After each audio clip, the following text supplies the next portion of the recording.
going on, folks? Cody here with BLZ If you're watching this video, it means you might have purchased one of our electric Redline pumps, and you might have done that just outside of getting a turnkey already built system from us, which means you're gonna have to set it up yourself on the plumbing and the wiring. Fortunately, it's really easy. This video, we're gonna walk through how to do that. So come in here closer with the camera. We've got a SAE 2-pin connector on the power supply side. That's all you're gonna need. The pump will have that on there, and you can buy these wiring harnesses online. Make sure this is 10 gauge. This harness, where you're gonna mount, if you're gonna do it that way, is 10 gauge or better. Can't go down to 12 gauge. And also make sure that your polarity is the same on your harness as far as matching what we provide. You'd think they would all be the same. They're not, depending on where you get them. The red and black can be flipped here on the male and female. So just make sure you match it to the plug it in. When you're inside your battery system on the inside here in our little test station, we test every pump here inside here. We've got a 24-volt lithium Epic single bank battery, which is what we use on all of our fire equipment. Dakota Lithium makes those. There's some cheaper no-name brand ones on Amazon as well. What that is a single battery, LiPo usually, and it's putting off 24 volts. That's the easiest, cleanest way to do it.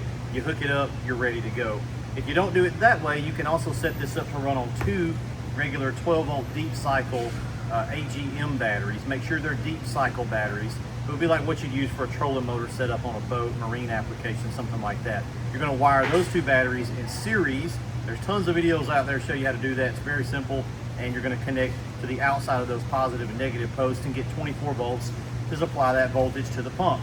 BLZ Redline pump is a 24-volt powered system, all right?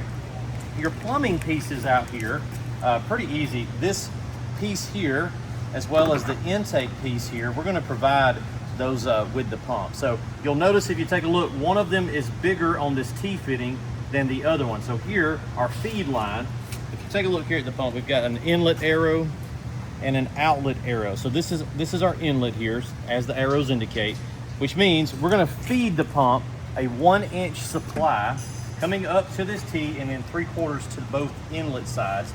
The pump's gonna do its thing and then outbound that to 3/4, 3/4, and a 3/4 T. So these 2 T fittings, this one here and this one here, are a little bit different. One of them is 1 inch to 2 3/4 on the feed, and then the outbound is 3/4 all the way around. And these are quick connect fittings on the BLZ Redline pump. So you'll be able to attach those in, push them in, click them in place. Same thing on the outbound side, click them in place. Now, I've got a little pressure gauge here because it's our test station. I actually have cracked that because I was putting that in too tight, and I cracked it so it leaks from right there, but it doesn't matter. When you get this installed, get your power supply, what I like to do is go ahead and get all my hose clamps good and tight. You're gonna need, that's a German spec, good and tight. You're gonna need to do that with a tool. You cannot get these tight enough by hand, cannot be done. I like to actually heat those hoses up and then tighten them up for a good secure seal, especially this 1-inch reinforced hose that you need to use. Doesn't matter what brand, make sure it's 1-inch reinforced, non-collapsing. Well, we don't want it to collapse and squeeze under the pressure of that suction power of the pump, which also means it doesn't want to collapse and seal on that bar very good, which is why we like to heat it up. You can do that with a torch lighter or a heat gun or your wife's hair dryer, whatever you want to do. Make sure you get all that plumbing tight, install it. Do not connect your outbound plumbing just yet. What we're going to do is jog the pump just for a second. It's just water. What we're going to do by doing that is fill the internal chambers of this pump, both sides, and let both of these heads go ahead and prime up fully. At that point, we can attach our outbound plumbing. Yours will look just like this without the gauge in the way.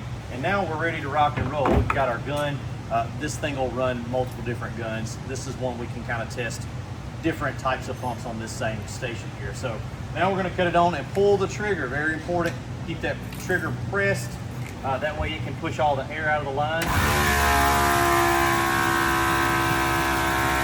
At that point, we're spraying, and we can get about 65 plus feet out of this bad boy. It's ready to go. One final thing, come here, take a look. You got an adjustment screw here with a little, it's like a smaller than a 2mm Allen.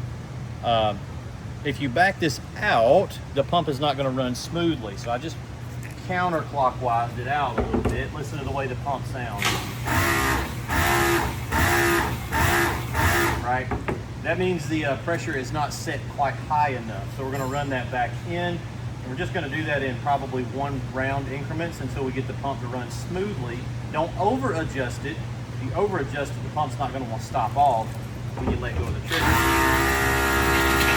Okay. The pump's running smooth and it's stopping off almost immediately when I let go of the trigger. That's your sweet spot. And that'll change depending on how much plumbing, outbound hose, all that kind of stuff. Also very important, your outbound hose, you gotta have the right hose reel, plumbing, and gun, or you're gonna roast this pump. If you put too small, it's one of the most common things we see in other applications is guys will have too skinny of hose. This needs to be 3/4 internal diameter hose.